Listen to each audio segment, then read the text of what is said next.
પણ ભાગવત કથા કેવી દે? સંતો કહે છે કે જ્ઞાન ગંગાની અંદર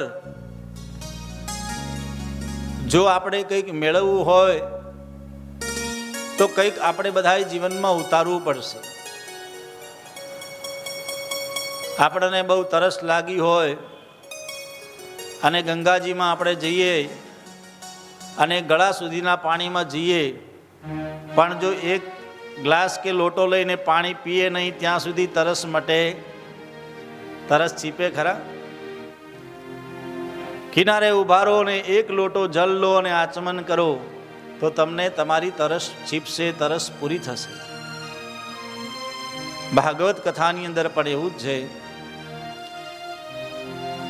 ભગવાનની કૃપાથી આવો પવિત્ર માસ, આવો પવિત્ર સ્થાન, આવો પવિત્ર આશ્રમમાં ભગવતી પવિત્ર ગંગાજીનો કિનારો, 7 દિવસ આપણે પણ કંઈક એવું આચમન કરીએ કે આપણા જીવનનું મંગલ થાય, આપણું મન ભગવાનમાં લાગે, સંસારના થાકમાંથી આપણે દૂર થઈએ અને આપણે પ્રભુના થઈએ, આપણે પરમાત્માના થઈએ.